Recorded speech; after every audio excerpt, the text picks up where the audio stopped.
사랑과 마음 상담센터에서 보내드리는 이른 아침 햇살받기 프로그램입니다.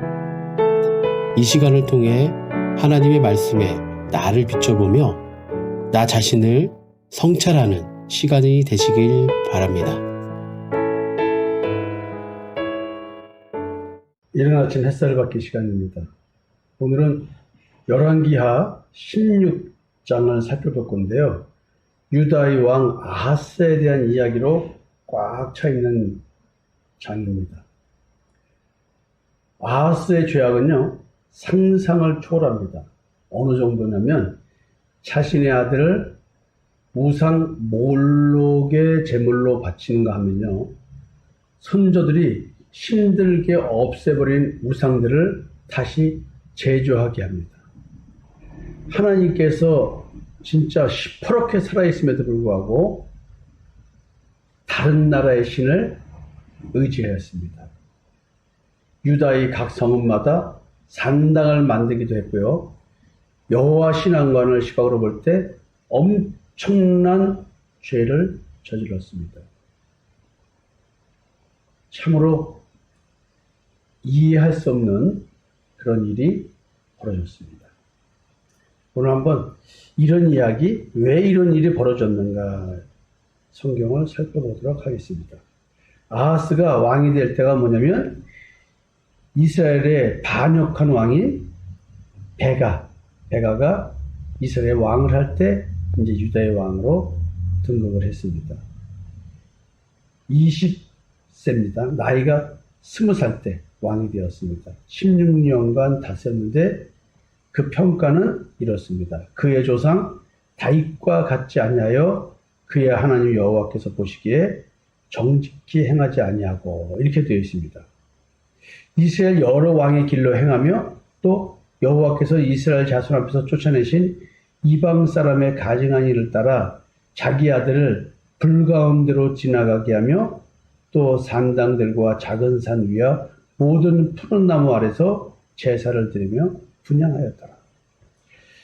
지금 이스라엘은 끊임없이 우상 숭배를 저지릅니다. 참 하나님 여호와를 그 어떤 선지자가 외치면서 각성을 하고 해도 왕들이 말을 듣지 않았습니다. 이스라엘은 10지파가 모인 나라입니다. 유다는 2개 지파가 모인 작은 나라입니다. 여기에는 예루살렘 성전이 있었습니다. 그래서 이스라엘과 유다가 분리됐을 때 예루살렘 성전으로 하나님을 섬기러 가지 못하게 금송아지를 만들어서 이스라엘 자체에서 하나님을 섬기게 하였죠. 다 정치적 이유에서 그렇습니다. 즉 왕들을 볼 때 우리가 어떻게 저럴 수 있지라고 볼 것이 아니라 왕들이 나라를 통치하는 데 있는 현실과 영적인 현실 세계의 하나님 손과의 관계가 어떻게 이렇게 배치되게 만들고 나라의 안보, 나라의 경제, 이 문제가 하나님 섬김과 우상 섬김 사이에 늘 갈등 요소로 작용하고 있었다는 사실들을 이해해야 될 것 같습니다. 지금 아하스가 왕일 때 여러 가지 상황이 있습니다. 정치적 상황이 있습니다. 그때 아수르가 강력한 대국이었습니다. 이스라엘 주변에서 가장 강대국이었죠. 지금으로 말하면 한반도를 둘러싸고 있는 중국, 러시아, 미국, 일본, 이런 강대국들과 같이 아수르가 상당히 영향력을 미치고 있었는데, 이 유다 왕 아하스가 뭐라고 그랬냐면, 아수르 왕 디글랏 빌레셀에게 뭐라고 보냈냐면, 사신을 보내서 나는 왕의 신복이요 왕의 아들이라, 이런 굴욕적인 표현을 칩니다. 이 굴욕적인 표현을 하는 이 말 가운데 우리는 강력한 나라의 역사를 하고 있는 그 나라와 그 민족의 신이 있겠죠. 유다에게도 신이 있겠죠. 이것은 겉보기에는 정치적 굴종같이 보이지만 한편으로는 참 하나님 여호와가 그 나라의 신 우상에게 절을 한 꼴이 되는 것입니다. 나는 왕의 신복이요 왕의 아들이라. 이제 아람 왕과 이스라엘 왕이 나를 치니 청하 가운데 올라와 그 손에서 나를 구원했어. 그러니까 이제 이게 무슨 얘기냐면 아람과 이스라엘이 연합을 해서 유다를 공격하려고 하니까 강대국을 동원해서 이걸 막으려고 하는 것이죠. 그래서 아하스가 여호와의 성전과 왕궁 곳간에 있는 은금을 내어다가 아스르 왕에게 예물로 보냈습니다. 그래서 아스르 왕이 유다를 치지를 않았었습니다. 그래서 고마워서 아하스 왕이 아스르 왕 디글랏 빌레셀을 만나러 다메섹으로 갑니다. 가서 거기 있는 제단을 봅니다. 그 왕이 제사를 지내는 제단을 봅니다. 자기 나라의 신에게 제사를 지내는 제단을 보고 저 신이 역사에서 저 신에게 저 왕이 제사를 지내니까 저 신이 이렇게 강대국을 만들어 줬구나. 그러면 나도 저 왕이 아수르의 왕이 제단에서 제사를 드리는 것처럼 나도 제단에서 제사를 지내면 저와 같은 제단의 형태를 가지고 제사를 지내면 신이 좋아하겠구나 라고 생각하고 제사장에게 그 제단에 쉽게 말하면 설계도를 보냅니다. 그때 제사장이 우리아입니다. 우리아 제사장에 보냅니다. 그래서 왕이 돌아오기 전에 제사장 우리아가 똑같이 제단을 만들어 놓습니다. 자, 여러분, 이제 제가 몇 번 더 설교를 하려고 그러는데요. 아하스 왕에 대해서. 오늘은 여기서 좀 멈추면서 우리가 돌아봐야 될 일이 좀 있습니다. 아무리 창조주 하나님을 믿고 제사를 지내도 유다는 이스라엘보다도 힘이 없었습니다. 뿐만 아니라 지금 아스루는 창조주 하나님을 섬기는 나라가 아닌데도 이렇게 강대합니다. 여러분, 부럽겠습니까? 안 부럽겠습니까? 다른 종교를 믿는 분이 열심히 그 신앙생활들을 했는데 엄청난 부를 이루고 권력을 누리게 되었습니다. 근데 나는 열심히 하나님을 섬기고 또 헌신하고 교회의 모든 프로그램에 참석해서 진짜 누가 봐도 신실하게 진짜 담배 다 끊고 술 다 끊고 어떤 어려움이 있어도 주일 성수를 다 했는데 내 사업은 망해하고 내 위치는 늘 쪼그라드는 상황으로 갑니다. 여러분, 하나님 섬길 마음이 생길까요? 교회를 열심히 다닐 마음이 생길까요? 여러분들 교회를 열심히 다녔던 이유가 뭡니까? 지금도 열심히 다니는 이유가 뭡니까? 혹시 내가 더 잘 먹고 잘 살기 위해서 아스루처럼 강대한 국가가 되기 위해서 지금 제단에서 제사를 드립니까? 또 왕으로서 제단을 별도로 만들어 놓고 나를 위한 제사를 지내고 있습니까? 그래서 예수 믿는 우리는 그 사람들보다 못났기 때문에 또 다른 제단을 만들어서 그들과 같은 신앙생활을 해야 됩니까? 자, 이것은 다른 종교니까 이렇게 말하면 에이 그래도 그렇지라고 할 수 있습니다. 자, 이제 교회로 우리가 상황을 바꿔서 얘기해 봅시다. 교회에서 신앙생활 잘하는 사람이 우리가부터 잘하는 사람인데 그는 정말로 새벽기도서부터 수요일, 금요일, 주일, 교회, 섬김 참 겸손하게 모든 신앙생활을 잘했습니다.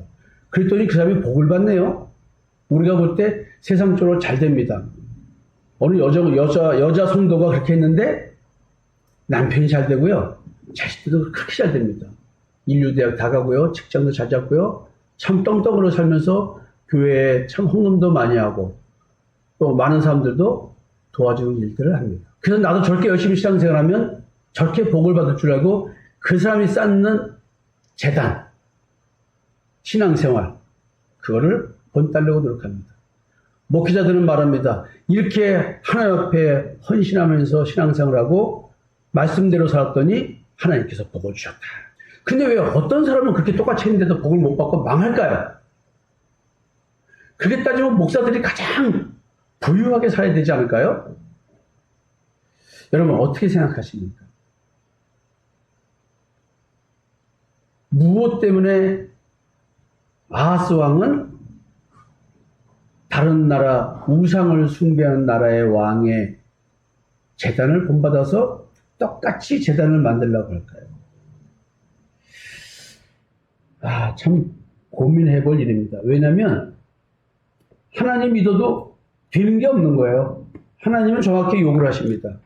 현재 먹고 입을 게 있은 줄 족한 줄 알아. 그럼 뭐 세상 사람들과 뭐 별 차이가 없는 신앙생활을 내가 왜 해야 됩니까? 나한테 유익이 뭐가 있습니까? 예수 믿는 게. 지금 우리 교회에서 예수 그리스도의 십자가의 대속의 은총을 그렇게 집중적으로 가르치고 영적 분별력을 가르쳐주고 여러분들의 신앙을 분별해드리고 있는 이것이 여러분들에게 무슨 유익이 있습니까? 현실의 삶의 유익이 아무것도 없습니다. 도리어 늘 손해보고 정신적으로도 심적으로도 늘 내 탐심을 버려야 되기 때문에 십자가에 못 박아 죽여야 되기 때문에 다른 사람도 갈등이 생기면 다른 사람들의 문제를 말하기 이전에 내 속에 일어나는 내 자신을 바라보라고 하는 이 교회에서 여러분들은 무슨 유익을 찾아갑니까? 정말로 구원과 부활의 소망이 없이는 우리 교회에서 있을 수가 없습니다. 세상적인 설교가 없습니다. 하나님 믿고 예수 믿으면 성령의 역사가 있으면 이 땅에 살면서 다른 사람보다 잘 된다, 내가 원하는 것이 이루어진다, 이런 설교를 해본 적이 없으니 여러분들은 얼마나 강대한 국가를 부러워하는 아하스 왕처럼 그렇게 신앙생활하면서 잘 먹고 잘 사는 사람들이 얼마나 부럽겠습니까? 그래서 여러분, 한때 아하스 왕처럼 우상을 섬기듯 참 하나님 여호와를 섬기는 자들의 신앙, 그래서 부유하게 된 자들을 부러워하면서 그런 신앙을 따라갔을 확률이 높습니다. 여러분, 열왕기하 16장을 한번 읽어보시고 여러 가지 자료들을 한번 찾아보시면서 아하스 왕이 이런 거구나 라는 걸 하면서 이것이 나다 라고 생각하시면서 성경을 한번 읽어보십시오. 제가 몇 차례에 걸쳐서 아하스 왕에 대한 이야기를 하려고 합니다. 지금 구원과 부활의 소망, 십자가에 죽어가는 인생, 십자가에 죽는 인생, 십자가에 죽은 인생. 그래서 더 이상 나를 위해 살 수 없고 주를 위해 살 수밖에 없는 내 인생이 서럽습니까? 그렇다면 여러분들은 아하스 왕입니다. 오늘 내가 내 인생을 살지 않고 주를 위해 살 수밖에 없는 인생으로 바뀌었다는 것이 내 인생의 최고의 복이고 행복이고 이것이 기쁨인 사람들. 세상이 그 어떻게 나를 바라본다 할지라도 여러분, 죽은 사자 앞에서 산 개가 두려워하겠습니까? 아수르군이 아무리 강하다 할지라도 아수르가 아무리 강하다 할지라도 천지를 창조하신 하나님 앞에서 죽은 사자조차도 되지 못하는 존재들입니다. 우리는 하나님의 자녀 같아서 세상 앞에서 쪼그라든 자가 돼서 살면 되겠습니까? 우리는 죽은 세상 앞에서, 흑암의 세상 앞에서 빛의 세상으로 옮겨진 하나님의 아들의 사랑의 나라로 옮겨진 소속이 다른 빛의 자녀들, 하나님의 자녀. 하나님의 자녀가 세상 것 부러워하면서 살겠습니다. 이것은 현실 도피, 이런 측면에서 나오는 자조적인 자기 위로에 섞인 그런 자기 신앙 고백이 아닌 것입니다. 이것은 내 내면 세계에서 솟아오르는 것입니다. 아하스 왕 몇 번에 걸친 설교를 통해서 우리들의 내면 세계에 숨어있는, 무의식에 숨어있는 세상에 대한 탐심, 완전히 십자가에 못 박아 죽이는 계기가 되었으면 좋겠습니다. 여러분, 내일 뵙겠습니다.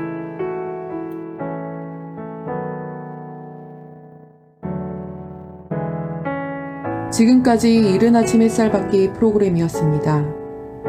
오늘 하루도 믿음 안에서의 삶을 누리시는 여러분이 되시기를 기도합니다.